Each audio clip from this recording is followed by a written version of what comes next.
یعنی مسلمانوں میں سے جو جنگ میں کفار کے مقابلے سے بھاگا وہ غضب الہی میں گرفتار ہوا، اس کا ٹھکانہ جہنم ہے، دوزخ ہے۔ ہاں، دو حالتیں ایسی ہیں کہ جس میں پیچھے ہٹنے کی اجازت ہے۔ ایک تو یہ کہ لڑائی کا ہنر یا کرتب کرنے کے لیے پیچھے ہٹا ہو، وہ پیٹھ دینے اور بھاگنے والا نہیں ہے۔ جیسے شام کی فتوحات میں ایک موقع پر مسلمانوں نے اس طرح کیا کہ وہ قلعہ فتح کرنے کی کوشش کر رہے تھے، قلعہ فتح نہیں ہو رہا تھا اور کافروں نے زبردست حملہ کیا، تو لڑائی کے ہنر کی خاطر وہ پیچھے ہٹے اور پیچھے ہٹ کر وہ بھاگے۔ جب وہ بھاگے تو کافر یہ سمجھے گا مسلمانوں کو شکست ہو گئی، انہوں نے قلعے کا دروازہ کھول دیا اور مسلمانوں کا تعاقب کیا، اور وہ چاہتے تھے کہ مسلمانوں کا مال لوٹ لیں۔ جب وہ قلعے سے باہر نکل آئے تو مسلمان پلٹ گئے اور انہوں نے پھر حملہ کیا، اللہ تعالیٰ نے مسلمانوں کو فتح عطا فرمائی۔ تو لڑائی کا ہنر یا کرتب کرنے کے لیے پیچھے ہٹا ہو، وہ پیٹ دینے اور بھاگنے والا نہیں ہے۔ دوسرے جو اپنی جماعت میں ملنے کے لیے پیچھے ہٹا ہو، وہ بھی بھاگنے والا نہیں ہے۔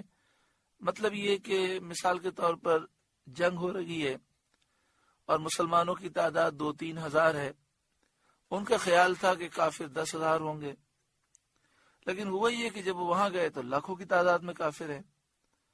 تو مسلمانوں نے خیال کیا کہ ہم پیچھے جاتے ہیں اور جو ہمارا لشکر پیچھے ہے اس سے مل کر پھر دوبارہ حملہ کرتے ہیں، تو اپنی جماعت اور اپنے لشکر میں ملنے کے لیے جو پیچھے ہٹا ہو وہ بھی بھاگنے والا نہیں ہے۔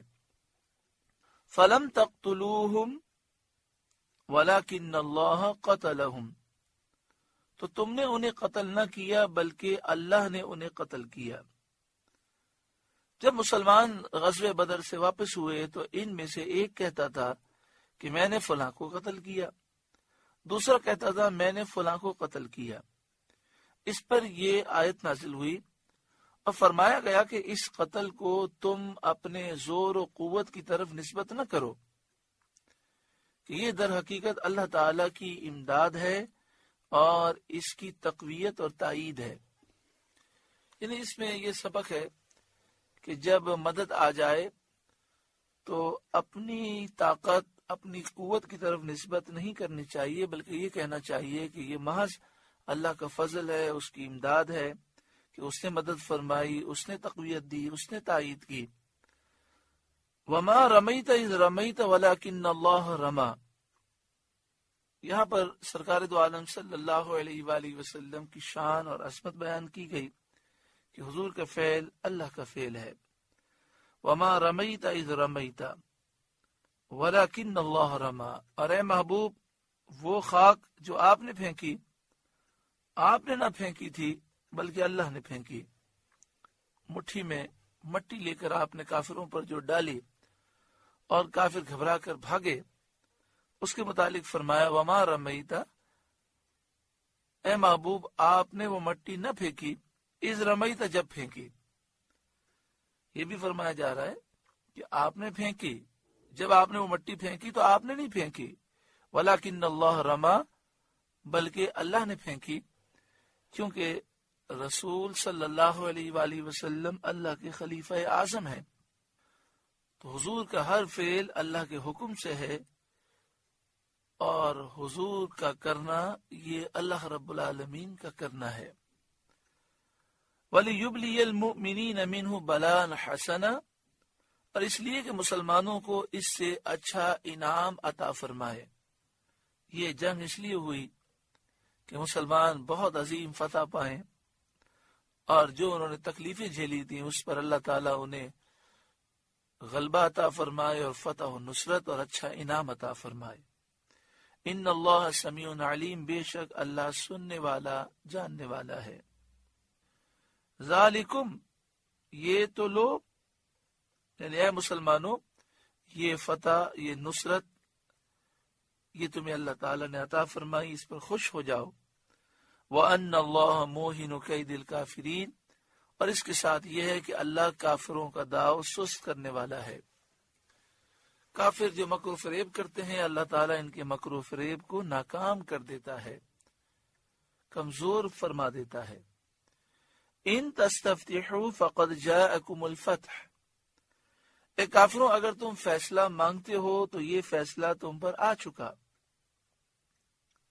یہ خطاب مشرکین کے لیے ہے جنہوں نے بدر میں سید عالم صلی اللہ علیہ وآلہ وسلم سے جنگ کی، اور ان میں سے ابو جہل نے اپنی اور حضور صلی اللہ علیہ وآلہ وسلم کی نسبت یہ دعا کی کہ یا رب ہم میں جو تیرے نزدیک اچھا ہو اس کی مدد کر، اور جو برا ہو اسے مصیبت میں مبتلا کر۔ اسی طرح مشرکین جب مکہ مکرمہ سے بدر کی طرف چلنے لگے تو خانہ کعبہ کے پردوں سے غلافوں سے لپٹ کر یہ انہوں نے دعا کی تھی کہ یا رب اگر محمد حق پر ہوں صلی اللہ علیہ وآلہ وسلم تو ان کی مدد فرما، اور اگر ہم حق پر ہوں تو ہماری مدد کر۔ اس پر یہ آیت نازل ہوئی کہ جو فیصلہ تم نے چاہا تھا وہ کر دیا گیا، جو گروہ حق پر تھا اس کو فتح دی گئی۔ یہ تمہارا مانگا ہوا فیصلہ ہے اور آسمانی فیصلہ ہے۔ اب آسمانی فیصلے سے بھی یہ بات ظاہر ہو گئی کہ اسلام سچا مذہب ہے۔ آسمانی فیصلہ تم نے طلب کیا تھا، اس سے اسلام کی حقانیت ثابت ہوئی۔ ابو جہل بھی اس جنگ میں ذلت اور رسوائی کے ساتھ مارا گیا، اور ابو جہل کا سر رسول صلی اللہ علیہ وآلہ وسلم کے حضور میں حاضر کیا گیا۔ وَإِن تَنْتَهُوا فَهُوَ خَيْرٌ لَكُمْ، اور اگر تم باز آ جاؤ تو تمہارا بھلا ہے۔ یعنی اے کافروں، سید عالم محمد مصطفیٰ صلی اللہ علیہ وسلم کے ساتھ دشمنی اور عداوت سے اور جنگ کرنے سے تم باز آ جاؤ تو تمہارا بھلا ہے۔ وَإِن تَعُودُوا نَعُدْ، اور اگر تم پھر شرارت کرو تو ہم پھر سزا دیں گے۔ پھر حملہ کرنے کی کوشش کی تو پھر اللہ کا غضب نازل ہوگا۔ وَلَن تُغْنِيَ عَنْكُمْ فِئَتُكُمْ شَيْئًا وَلَوْ كَثُرَتْ، اور تمہارا لشکر، تمہارا جتھا تمہیں کچھ کام نہ دے گا، کچھ فائدہ نہ دے گا، چاہے کتنا ہی بہت ہو، چاہے کتنی ہی کثرت ہو۔ وَأَنَّ اللَّهَ مَعَ الْمُؤْمِنِينَ، اور اس کے ساتھ یہ ہے کہ اللہ مسلمانوں کے ساتھ ہے۔ اے کافروں، اگر تم نے پھر حملہ کرنے کی کوشش کی، اس سے بڑا لشکر لے کر آئے، پھر بھی تم ناکام رہو گے، کیونکہ اللہ مومنوں کے ساتھ ہے۔